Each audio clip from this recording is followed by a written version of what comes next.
Hello, my fellow project managers. Today on a call, I got a question regarding knowledge areas, templates, tools, page 25, all this stuff you read in the PMBOK guide.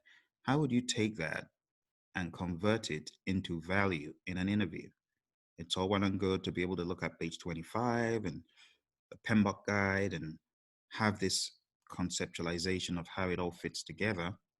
But what value is that in an interview? So, in my mind, going into any interview, you should be ready to tackle scenarios. Here, I have a scenario a colleague of mine made up. Project goal is to do XYZ. The project status is this. Here's the project description. How do you get the job done?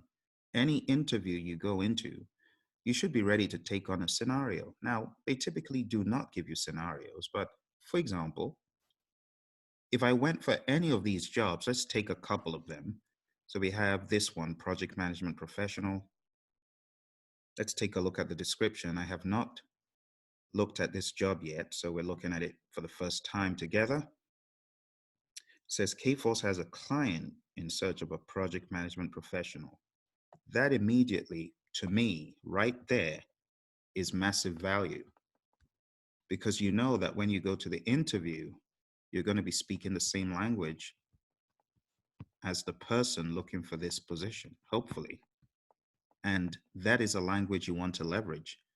So, by virtue of you going for PMP job, related job, knowing things like your page 25, like your tools and techniques, you already know the language. It's going to be plug and play. It's going to be that easy and valuable if you're on your A game, that is. Let's keep reading. Effectively manage multiple concurrent product development projects. So all this stuff here, language like this, you're in your element. You know we're talking about programs here, right? Responsible for organizing highly complex activities. That is your chapter 6 right there. See what I'm saying? That's your schedule management right there. For the successful launch of projects, oversee all aspects of project implementation to deliver products and services on time. That is a potpourri of many knowledge areas. That just screams chapter 11 all over. So if you have done this stuff in the past, it's really awesome, coming across interview questions like this. I mean, it just gives you a blank template to work with and for you to be in your element. Now, the next part down here has got an awful lot of acronyms, and some of those acronyms you may not know what they mean. Track and monitor work delivered. That immediately screams monitoring and controlling, even though you don't know what the SOI means or the other acronyms, right? Initiatives, stakeholders with cross functional, that is your chapter 13. You see, manage contractor and SOW sources, that is chapter 12. You see what I'm saying? So if you know the language, you should be very comfortable in any of these interviews. And if you've actually done similar things, it's all about bridging the gap between what they want and what you've done. PM tasks, coordinate QES PM tasks over WebEx meeting. So being technology savvy, obviously, everyone runs webinars these days, right? Most people. Manage contractor SOW resources. Yep, chapter 11 or 12, I beg your pardon. Assist with administrative needs of these resources. Assist with gathering updates for scorecards. Now, I will be shocked if you PMPs cannot tell me what this is. Which process is that? That reeks of monitor and control project work, doesn't it? And manage communications. Gather action items and track completion to drive customer experience, personal projects, burn down rates. That right there is chapter 6. And some of these right here fall into other monitoring and controlling processes. So action items, that could easily fall into direct to manage project work bucket, right? Work with key stakeholders to prioritize strategic initiatives. That alludes to you understanding initiating. That is the intake of projects. That's portfolio management, that's program management, it's higher level strategy. And that's why that was one of the prongs of PMI's talent triangle. You see what I'm saying? So, the way to pragmatize this, my friends, is to get very, very comfortable with this stuff. The requirements, BA or technical discipline, 5 to 7 years of experience, that's not even that much. Program manager to drive QES, quality experience score. Now you know what that is. User stories. You see why I'm telling you guys you need to know about Agile. So, this, if you got no idea what a user story is or how user stories are put together, these are things you need to look up in the world of Agile and know. Basically, just come on down to agileprinciple.com.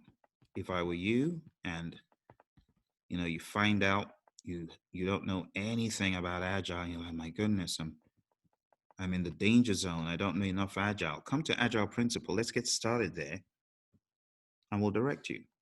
See? You can see the next requirement here says experience in project management is required, PMP desired, ability to understand a project's technical details. So, talking about technical details, all that stuff, you know? So, you know the language and you know the pragmatism of it, the practicality of it. It says, and uncover and assess project risks. How do you do that? So let's back out of this for a quick second because I want to begin to put some faces to these names that we've been talking about so far. So let's first of all talk about how a project is authorized. I would expect that you are conversant and comfortable with a document called the project charter. As you can see here, the project charter authorizes the project, but the project manager creates this in many instances. Sometimes the sponsor does in isolation, other times the project manager helps the sponsor. So being comfortable with something of that nature. Next, the stakeholder register. Again, just being comfortable with the idea of analyzing and assessing your stakeholders to create a document such as this. This is important for your project management. If you've not done these, you do need to get the experience in doing this and understanding what exactly is happening. Things like a project scope statement. This is another document that as a project management professional, you should be familiar with. This should not be strange to you. Okay, project scope statement. The product scope, the project scope, detailed deliverable description, inclusions and exclusions. These are things you're expected to know going to an interview. Things like the concept of requirement documentation, tracking requirements to their origin. This is what you should know. The requirements traceability matrix, tracking a requirement to its origin. Also, something you should be conversant with. WBSs, the work breakdown structure, being comfortable with the concept of the WBS, knowing how to create one manually, electronically, that kind of stuff. These are things you need to be able to do going to a very technical PM interview. The concept of the WBS dictionary as well, really knowing what could go in it. If the job demands something as detailed as that, you need to know what it's all about. The concept of scheduling is very, very vast. Scheduling, without it, the PM's hands are tied. And I'm not just talking about scheduling in the Primaveras, the P6s, the MS projects of the world. No. Also understand scheduling as far as an agile point of view. What would that look like? You got to know the whole 9 yards of this view of the world in agile, not just in predictive. That's why I encourage you to get trained the concept of an activity list, which is pretty much what goes into your software, the concept of milestones, understanding they are zero duration, events, not tasks, understanding and being very, very comfortable with estimating. Some folks are not comfortable with estimating, they're not proficient enough in Excel when it comes to these formulas and stuff. But you do need to get to the point where you are comfortable with the concept of estimating. Regardless the estimate you are called upon to create, the moment you open up Excel, you should be able to manipulate the information in there. You should feel comfortable estimating, knowing your formulas. So this is a more technical task, so to speak. Things such as quality and how to improve processes and how to manage risks, again, something that you should be thinking about. You get what I'm saying? So I hope this has given you some ideas about what you do need to be able to do from a more pragmatic point of view. This goes beyond just taking the exam, passing the exam, but any interview you go in for, you should be able to hold it down. You should be able to represent the PMP community, as it were, because people believe sometimes that PMPs are not deserving of the noise that people make about them. You really need to go with your A game so people don't get a bad impression about us. I know there are always going to be a few that are not on top of their game, but you don't want to be one of those. See, here's another job: need for a project manager who can work on site, seeking a project manager with experience managing enterprise wide technology projects in high pressure environments. The PM should have very strong command, PMI standards. You see that? So all this stuff is not for naught, I can tell you. I went for an interview at the time. It was with US Airways, which is now American. And the interview was very PMBOK specific, very PMBOK guide specific. The questions were all around the concept of the PMBOK guide and knowledge areas and things such as that. And they really got down into my business. Long story short, I got the job anyway, because I was able to demonstrate mastery of the PMBOK guide, mastery of the content. I was able to make it practical. You got to make it pragmatic. Okay, so I put this together purposely based on what Dennis asked earlier. So, Dennis, I hope you find this video to be useful. Well, let me know if you have any additional questions. Now, regardless the side of the world you're looking at, whether it is IT, healthcare, engineering, anything, yeah, regardless, these skills, they go a long way. In closing, I'll just say daily duties, check that out. Assist in special projects and IT PMO initiatives. IT is becoming very predominant, very, very predominant. IT PMs, right? And then they're looking for experience with ServiceNow, Maximo, Siebel, public sector. So people that have these additions, of course, it's going to be a piqued interest with those kind of people. Okay.